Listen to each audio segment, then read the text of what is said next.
Welcome students. This video is for B.Ed Semester 2 students. Paper 3 Learning and Teaching Unit 2. Today we are going to discuss on the topic Skinner's operant conditioning theory. Skinner का क्रिया प्रसूत अनुबंधन सिद्धांत. इस video के content है meaning of operant conditioning, Skinner's experiments, important concept of operant conditioning, educational implications and its limitations. Operant conditioning की theory B.F. Skinner द्वारा propose की गई थी. वे एक अमेरिकन साइकोलॉजिस्ट थे. इनका जन्म मार्च 20, 1904 में हुई और इनकी मृत्यु अगस्त 18, 1990 में हुई. ये हार्वर्ड यूनिवर्सिटी में साइकोलॉजी के प्रोफेसर थे. ये एक बिहेवियरिस्टिक साइकोलॉजिस्ट थे जिनका मानना था कि learning is a result of experiences and practice and it can only be recognised by the overt behaviours और द ऑब्जर्वेबल बिहेवियर्स. ये थ्रॉन्डाइक के ट्रायल एंड एरर एक्सपेरिमेंट से काफ़ी प्रभावित थे. इन्होंने स्वयं भी कई सारे एक्सपेरिमेंट्स किए, मोस्टली रैट्स एंड पिजन्स पे. इस थ्योरी को स्किनरियन कंडीशनिंग या इंस्ट्रूमेंटल कंडीशनिंग या रेस्पॉन्स टाइप कंडीशनिंग भी कहते हैं.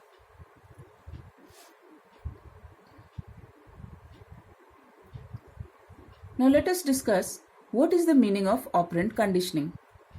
इसके पहले आप क्लासिकल कंडीशनिंग पढ़ चुके हैं. आपको याद होगा पैवलव ने अपने एक्सपेरिमेंट में ये देखा कि एक भूखे कुत्ते के सामने खाना लाने पर सलाइवेशन होता है. उसी तरह वॉटसन के द्वारा की गई लिटिल एल्बर्ट एक्सपेरिमेंट में एक 11 महीने बच्चे को तेज आवाज से डर लगता है. क्लासिकल कंडीशनिंग में स्टिमुलस को बहुत इंपॉर्टेंस दिया गया. ये माना गया कि रेस्पॉन्स के लिए स्टिमुलस आवश्यक है. अगर स्टिमुलस नहीं होगा तो रेस्पॉन्स भी नहीं होगा. जैसे खाना नहीं होगा तो सलाइवेशन नहीं होगा, तेज आवाज नहीं होगी तो बच्चे को डर नहीं लगेगा. मगर स्किनर ने इन विचारों का विरोध किया. उनका कहना था कि man is not a victim of environment. हम हमेशा इस बात का इंतजार नहीं करते कि एनवायरनमेंट में कुछ हो और हम अपनी प्रतिक्रिया दें, बल्कि हम स्वयं से बहुत सारे रेस्पॉन्सेस या बिहेवियर शो करते हैं, जैसे चलना, फिरना, गाना, नाचना, बातें करना. इन सब रेस्पॉन्सेस के पीछे कोई नोन स्टिमुली नहीं होता है. स्किनर ने कहा कि रेस्पॉन्सेस को दो प्रकार में बांटा जा सकता है. पहला वे ऐसे रेस्पॉन्सेस जिनके पीछे नोन स्टिमुली होते हैं, जैसे खाना देखने पर सलाइवेशन, चोट लगने पर रोना. इन रेस्पॉन्सेस को रेस्पोंडेंट बिहेवियर कहा जाता है. दूसरे टाइप के रेस्पॉन्सेस वे होते हैं जिनके पीछे अननोन स्टिमुली होते हैं. स्किनर ने इन्हें ऑपरेंट रेस्पॉन्सेस का या बिहेवियर का नाम दिया.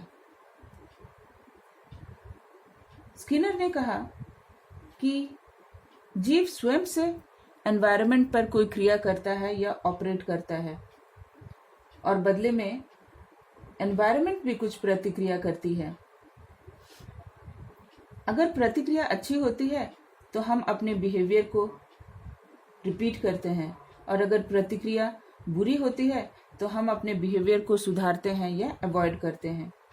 जैसे अगर एक बच्चा गाना गाता है और उसे सुनने वाले उसकी प्रशंसा करते हैं तो वो बच्चा बार बार गाना चाहेगा. मगर यदि उसके गाने का लोग मजाक उड़ाते हैं तो अगली बार वो गाना गाने से संकोच करेगा. इसी को स्किनर ने ऑपरेंट कंडीशनिंग कही, जब व्यवहार और व्यवहार के परिणाम के बीच संबंध स्थापित हो. Operant conditioning is a type of learning that occurs through rewards and punishment for behavior. An association is made between a behavior and a consequence for that behavior. क्योंकि स्किनर ने स्टिमुलस से ज़्यादा ऑपरेंट रेस्पॉन्स पर importance दिया, इसीलिए इसे response type conditioning कहते हैं। और क्योंकि लर्नर एनवायरनमेंट पर ऑपरेट करता है या एनवायरमेंटल चेंजेस लाने में इंस्ट्रूमेंटल होता है, इसीलिए इसे ऑपरेंट कंडीशनिंग या इंस्ट्रूमेंटल कंडीशनिंग का नाम दिया गया। चलिए देखते हैं स्किनर्स द्वारा किए गए कुछ एक्सपेरिमेंट्स पर। स्किनर ने चूहों और कबूतरों पर एक्सपेरिमेंट करने के लिए कई प्रकार के स्पेशलाइज्ड एपरेटस डिजाइन किए। ये एक स्किनर बॉक्स है जिसमें आप देख सकते हैं इस बॉक्स के अंदर एक लीवर है, साथ ही food cup, electric grid, light and sound system, recorder आदि। इस बॉक्स में एक भूखे चूहे को रखा जाता है। भूखा होने के कारण वो काफी उछल कूद करता है। एक्सीडेंटली चूहे का पैर या चूहे से लीवर प्रेस हो जाता है और लीवर प्रेस होते ही एक बीप साउंड निकलती है और साउंड के साथ फूड पैलेट भी रिलीज होता है। एक भूखे चूहे के लिए खाना रिवॉर्ड के समान होता है। जब भी लीवर प्रेस होता उसे फूड पैलेट मिल जाता और इस तरह कई ट्रायल्स के बाद चूहा लीवर दबाकर फूड लेना सीख जाता है। इसी तरह का एक्सपेरिमेंट उन्होंने कबूतरों पर पिजन बॉक्स में किया। एक खास बटन को चोंच से दबाने पर कबूतर को दाना मिल जाता था और कबूतर ये तरीका जल्द ही सीख गया।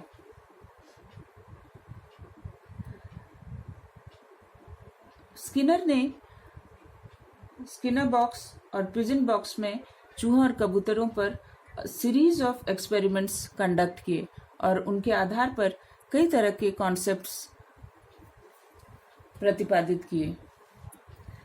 उनके दिए गए मेन कॉन्सेप्ट्स में हैं reinforcement, punishment, schedules of reinforcement, extinction, shaping, chaining, generalisation and discrimination.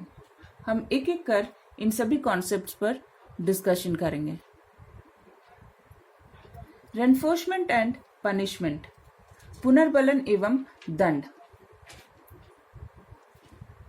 जब किसी रेस्पॉन्स का परिणाम इस प्रकार हो कि उससे रेस्पॉन्स की फ्रीक्वेंसी बढ़ जाए तो उसे रेनफोर्समेंट कहते हैं। रेनफोर्समेंट दो तरह के होते हैं, पॉजिटिव रेनफोर्समेंट और नेगेटिव रेनफोर्समेंट।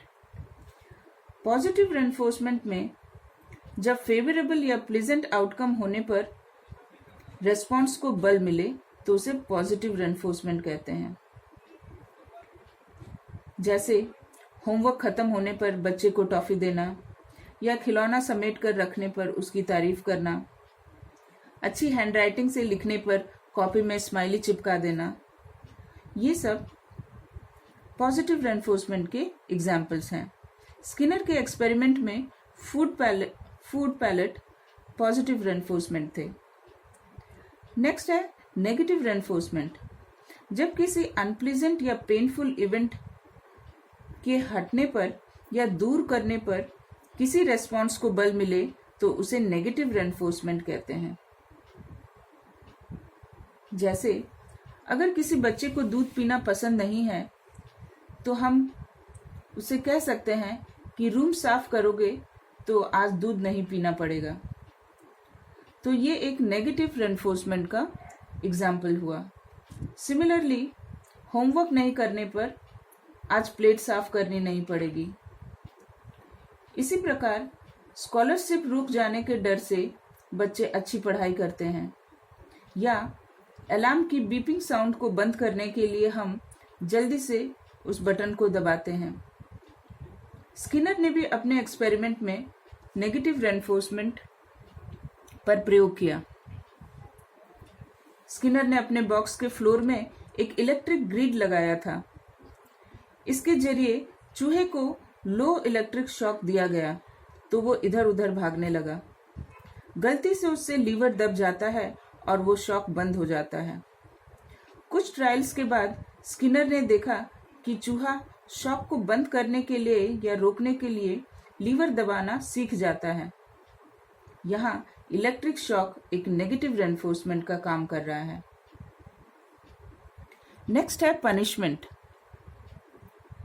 जब किसी अनप्लीजेंट या पेनफुल इवेंट को प्रेजेंट करने पर किसी रेस्पॉन्स के होने की संभावना कम की जाए तो उसे पनिशमेंट कहते हैं। जैसे कुछ तोड़ने पर किसी को मारना, होमवर्क ना करने पर उसे डांटना,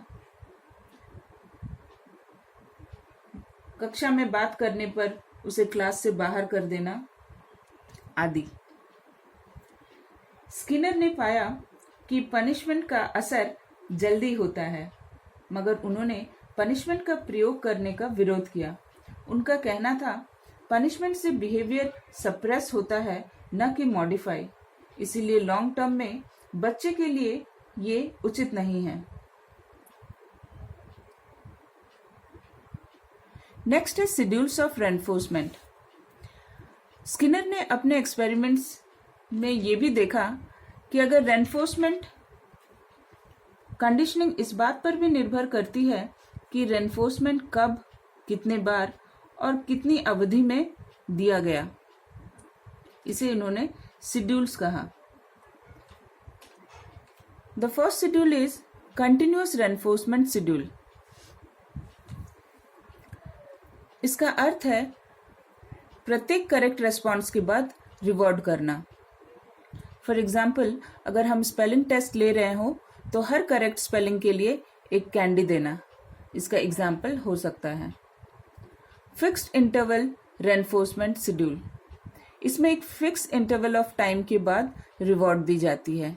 जैसे अगर हम 3 मिनट्स या 5 मिनट्स फिक्स कर दें और ओनली 5 मिनट्स के बाद ही हम कैंडी दें तो ये फिक्स्ड इंटरवल रेनफोर्समेंट शेड्यूल का एग्जाम्पल होगा।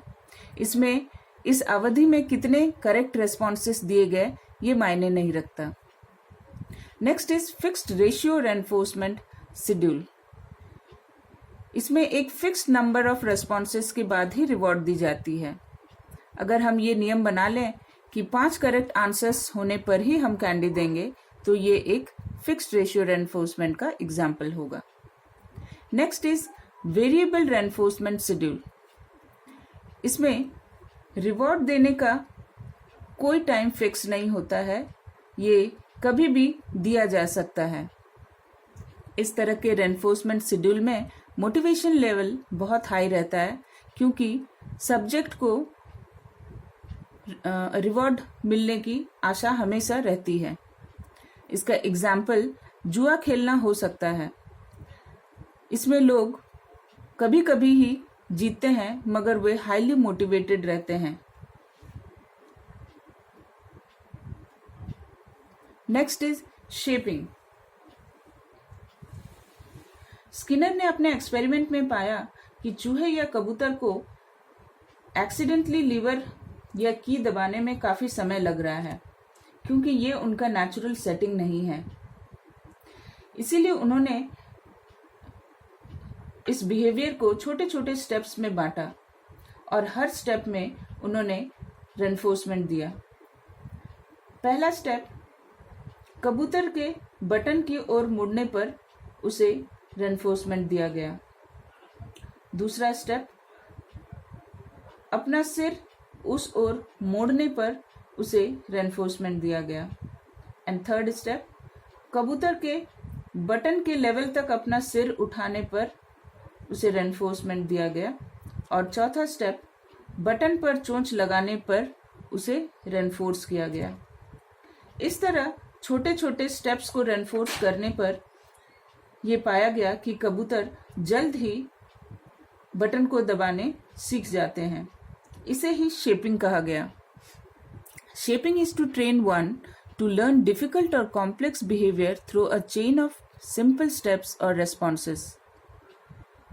इसे मेथड ऑफ सक्सेसिव अप्रोक्सीमेशन भी कहते हैं। आपने बच्चों co dot to dot book में लिखते हुए देखा होगा। ये एक शेपिंग का ही एग्जाम्पल है। डॉट टू डॉट बुक्स में वो छोटे छोटे स्ट्रोक्स में लाइन खींचकर ABC लिखना सीखते हैं। Next is चेनिंग। Chaining starts when one response elicits an event which not only rewards the response but also causes the next response. जब किसी रेस्पॉन्स के परिणाम में ऐसा इवेंट हो जो उसे रेनफोर्स भी करे और अगले रेस्पॉन्स के लिए प्रेरित भी, तो उसे चेनिंग कहेंगे। इसका सबसे अच्छा एग्जाम्पल है कन्वर्सेशन। जब आप किसी को गुड मॉर्निंग कहते हैं तो वो बदले में आपको गुड मॉर्निंग विश करते हैं। फिर आप उनका हालचाल पूछते हैं और वो उत्तर देते हुए आपका हालचाल पूछते हैं और इस तरह कन्वर्सेशन चल पड़ता है। गेमिंग भी चेनिंग प्रिंसिपल पर आधारित होती है। इसमें डिफरेंट लेवल्स होते हैं और बच्चे एक एक करके लेवल्स को क्रॉस करते हैं। जैसे ही बच्चा एक लेवल से दूसरे लेवल पे जाता है, ये उसके लिए एक रिवॉर्ड की तरह होता है और नया लेवल करने के लिए उसे इम्पल्स भी मिलता है। Our next concept is extinction. Skinner ने पाया कि अगर लीवर दबाने पर फूड पैलेट न दिया जाए तो चूहा धीरे धीरे लीवर दबाना बंद कर देता है। इसे ही एक्सटिंक्शन या लोप कहते हैं। जब किसी रेस्पॉन्स के बाद पॉजिटिव रेनफोर्समेंट मिलना बंद हो जाए तो वो रेस्पॉन्स का धीरे धीरे लुप्त हो जाना ही एक्सटिंक्शन कहलाता है।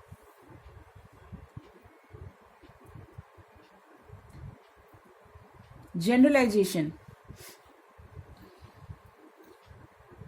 स्किनर ने अपने एक्सपेरिमेंट में फूड पैलेट देने के साथ साथ एक साउंड सिस्टम का भी प्रयोग किया था।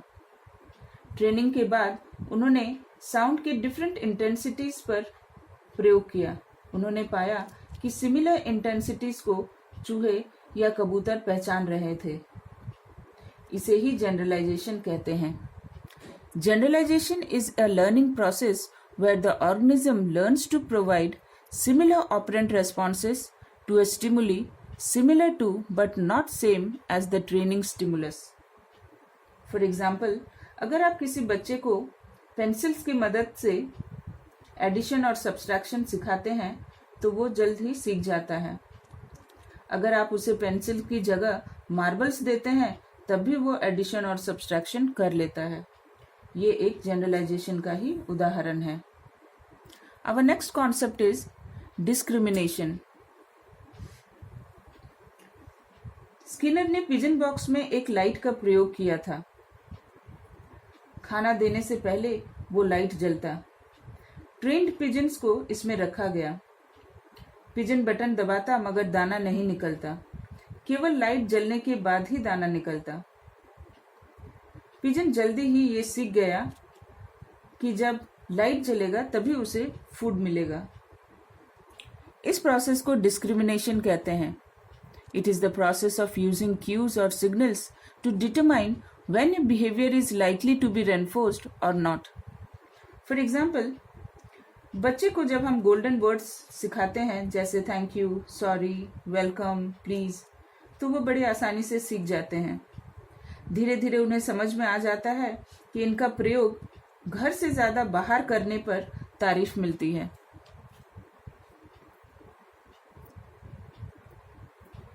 चलिए इस थ्योरी के एजुकेशनल इम्प्लीकेशंस पर ध्यान दें। पॉजिटिव और नेगेटिव रेनफोर्समेंट की मदद से हम बच्चों में डिजायरेबल हैबिट्स और एटीट्यूड डेवलप कर सकते हैं। इसके लिए टीचर्स प्रेज, रिवॉर्ड्स या कुछ वर्ड्स का इस्तेमाल करते हैं जैसे थैंक यू, जैसे good, very good, excellent etcetera.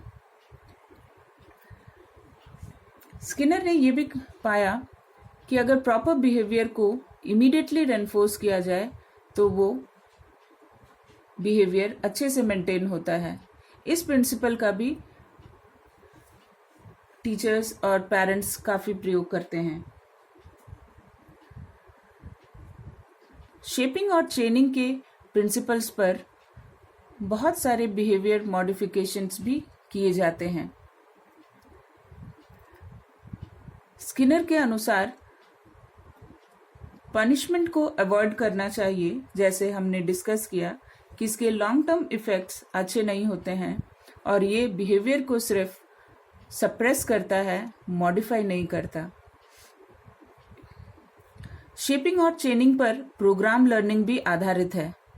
Programme learning में इंस्ट्रक्शनल मटेरियल को छोटे छोटे मॉड्यूल्स में बांट दिया जाता है। बच्चे इन मॉड्यूल्स को वन आफ्टर अनदर करते हैं। एक मॉड्यूल को जब बच्चा अच्छी तरह सीख जाता है तभी वो नेक्स्ट मॉड्यूल में जाता है। इस तरह कॉम्प्लेक्स इंस्ट्रक्शन को छोटे स्टेप्स में बांटने पर लर्निंग अच्छी होती है। इससे पर्सनलाइज सिस्टम ऑफ इंस्ट्रक्शन को भी बल मिलता है, यानी बच्चे अपने पेस या अपने गति के अनुसार पढ़ने में सक्षम होते हैं। कुछ बच्चे जल्दी सीखते हैं और कुछ देर से। तो स्किनर ये ऑपरेंट कंडीशनिंग के प्रिंसिपल्स पर हम पर्सनलाइज सिस्टम ऑफ इंस्ट्रक्शंस भी तैयार कर सकते हैं। इस थ्योरी के कुछ लिमिटेशंस भी हैं, चलिए इन पर एक नज़र डालते हैं। ये थ्योरी बेसिकली एनिमल्स पर स्टडी किया गया, इसलिए इसे ह्यूमन बींग्स में इसे हूबहू लागू करना या ह्यूमन बींग्स के बिहेवियर को इसके आधार पर व्याख्या करना अनुचित है। इस थ्योरी में हेरिडिटरी फैक्टर को नेग्लेक्ट किया गया है। इसमें सिर्फ ऑब्जर्वेबल बिहेवियर को ही इम्पोर्टेंस दिया गया। इस थ्योरी में मोटिवेशन के एक्सटर्नल रिसोर्सेस पर बल दिया गया, जिसे रेनफोर्समेंट कहा गया या पनिशमेंट। इंटरनल रिसोर्सेस या इंटरनल सोर्सेस पर कुछ नहीं कहा गया।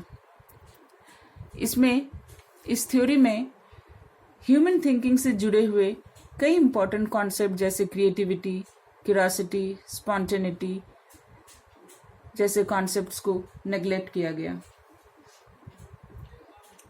तो इस तरह हमने इस वीडियो में ऑपरेंट कंडीशनिंग के डिफरेंट एस्पेक्ट्स के बारे पर बात की। एज ए कंक्लूजन हम ये कह सकते हैं कि किसी भी पर्सनालिटी को शेप करने में ऑपरेंट कंडीशनिंग का बहुत योगदान होता है। बच्चे के पेरेंट्स, फ्रेंड्स, टीचर्स या एल्डर्स जिन बातों के लिए उसे रेनफोर्स करते हैं या पनिश करते हैं, बच्चों के बिहेवियर में वो रिफ्लेक्ट होता है। इसीलिए स्किनर ने कहा था, we are what we have been rewarded for being. Thank you.